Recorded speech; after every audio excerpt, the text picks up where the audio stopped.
Welcome to chemistry classes.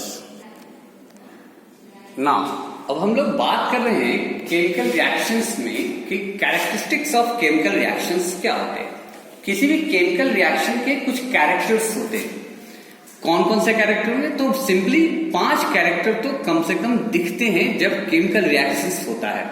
The main characteristics of the chemical reaction are evolution of gas. जब chemical reaction होता है तो gas form करता है। Formation of precipitate, precipitate का formation होता है। Change in colour, colour change करते हैं। और चेंज इन टेम्परेचर, हो सकता है कि केमिकल रिएक्शन हो तो टेम्परेचर भी चेंज करे और स्टेट भी चेंज होगा। Evolution of gas, evolution of gas में अगर बात करें, जो पहला कैरेक्टर है क्या कहा गया? When zinc granules react with the dilute sulfuric acid। जब जिंक ग्रैनुअल्स का केमिकल रिएक्शन होता है किसके साथ? सल्फ्यूरिक एसिड के साथ, then the hydrogen gas is evolved। तो हाइड्रोजन गैस इवॉल्व करता है। So the first character should be the evolution of gas। कैसे होता है? तो हमने एक कॉनिकल फ्लास्क लिया, इसमें एक थिसिल किप लिया, थिसिल किप को कॉर्क लगा हुआ है, कॉर्क के साथ इसमें डाल दिया गया इसमें, और एक डिलीवरी ट्यूब लगाई गई इसमें। अब इसके अंदर उसे इसको लगाने से पहले इसमें जिंक के ग्रैनुअल्स डाल दिए गए थे। अब थिसिल किप से होते हुए धीरे धीरे क्या डाला गया? Sulphuric acid. सल्फ्यूरिक एसिड को जब डालते हैं तो इस बात को ध्यान रखते हैं कि जो एसिड इसमें डाला जा रहा है इसके नीचे वाला टिप्स उस एसिड के अंदर डूबा हुआ होना चाहिए। ये एक्सपेरिमेंट के तौर पर किया जाता है सेफ्टी के लिए। क्यों? कि अगर ये डूबा हुआ नहीं होगा तो क्या होगा? जब केमिकल रिएक्शन होगा और अगर गैस बन रहा होगा तो गैस यहां से निकलकर स्केप कर जाएगी, बाहर निकल जाएगी। ये डिलीवरी ट्यूब लगा हुआ है। जब केमिकल रिएक्शन हो रहा था तो अगर गैस फॉर्म करेगा तो गैस इस रास्ते से बाहर निकलेगी। क्लियर? अब क्या हुआ? जब रिएक्शन स्टार्ट हुआ तो गैस का फॉर्मेशन होने लगा। जैसे ही H2SO4 के साथ जिंक ग्रैनुअल्स रिएक्ट किया, गैस का फॉर्मेशन हो रहा था और एक गैस यहां से निकल रही थी। नहीं पता कि कौन सा गैस निकल रहा है। So you should check the gas. If the chemical reaction here the zinc plus H2SO4, zinc अगर H2SO4 के साथ रिएक्ट किया तो जिंक सल्फेट के साथ जाकर रिएक्ट करके जिंक सल्फेट में और हाइड्रोजन यहां से एलिमिनेट होकर बाहर निकलेगा। अगर हाइड्रोजन निकल रहा है तो हाइड्रोजन का हम लोग क्या करेंगे? टेस्ट करेंगे।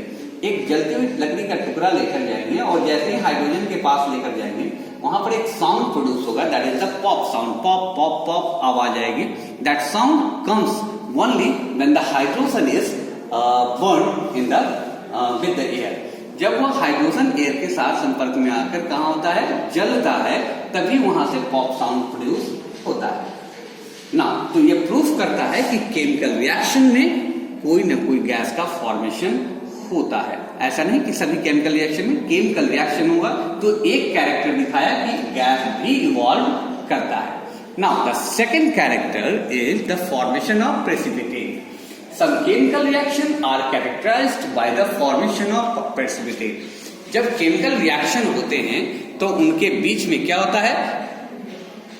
केमिकल रिएक्शन का एक दूसरा कैरेक्टर दिखाया कि वहां पर प्रेसिपिटेट का फॉर्मेशन होता है।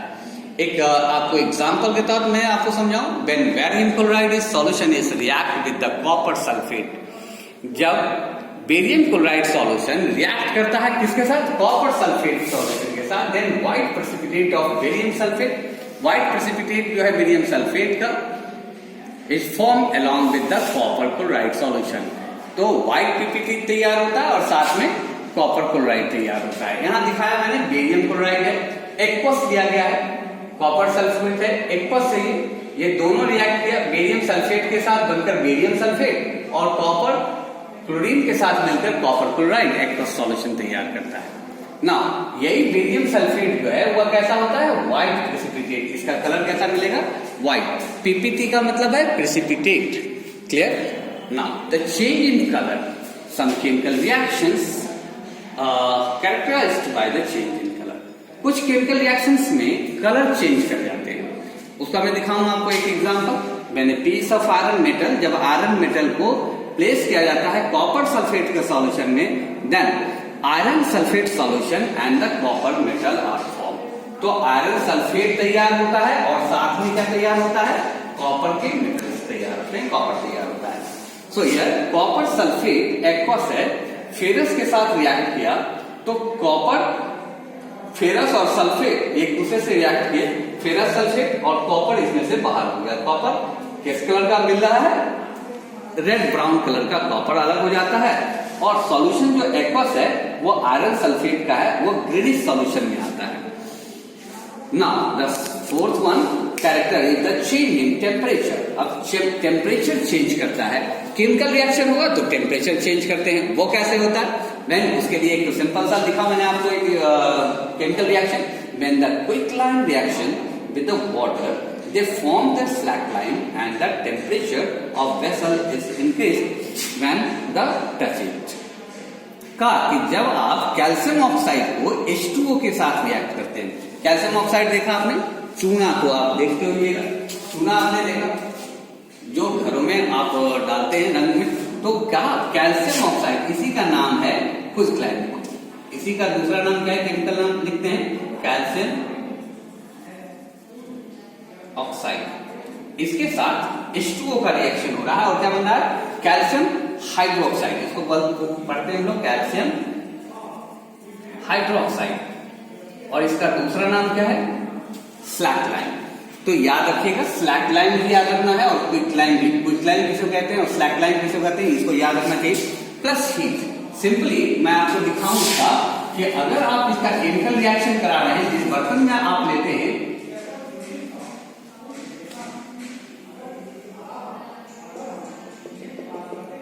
आपने इसमें रख लिया क्या, क्विकलाइन को रखा, पानी को डाला इसमें, जब पानी डाल देंगे तो ये क्या होगा? गर्म हो जाएगा, ये बन जाएगा क्या? Calcium hydroxide. और यह बर्तन अगर आप टच करके देखेंगे तो बर्तन कैसा नजर आएगा? वेसल्स आपको हीटेड नजर आएगा, गर्म नजर आएगा। Clear?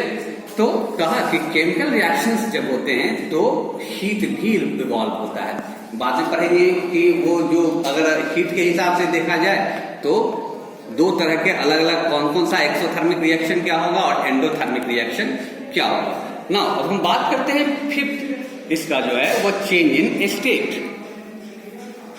In state when the wax is burned in air. जब कैंडल आपने देखा होगा, वैक्स को अगर गर्म किया जाए, अगर जलाया जाए विथ एयर का, then water and carbon dioxide is form. तो CO2 का फॉर्मेशन होता है, वाटर फॉर्मेशन होता है। इसका मतलब था कि कैंडल कैसा होता है? सॉलिड स्टेट में है, वैक्स सॉलिड स्टेट में था।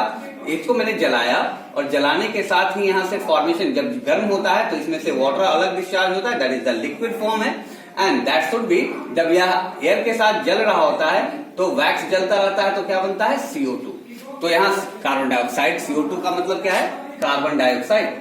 कार्बन डाइऑक्साइड गैस तैयार हो रहा है। तो एक सॉलिड स्टेट का टेम्परेचर देते ही स्टेट चेंज कर रहा था लिक्विड, और साथ में किसमें? गैस। तो आप कह सकते हैं कि केमिकल रिएक्शन में सभी चीजें पॉसिबल होती है। ये 5 चीजें जो मैंने आपको बताई, ये पांचों चीज पॉसिबल होता है।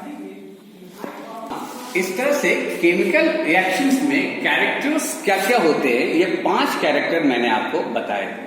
So thank you very much.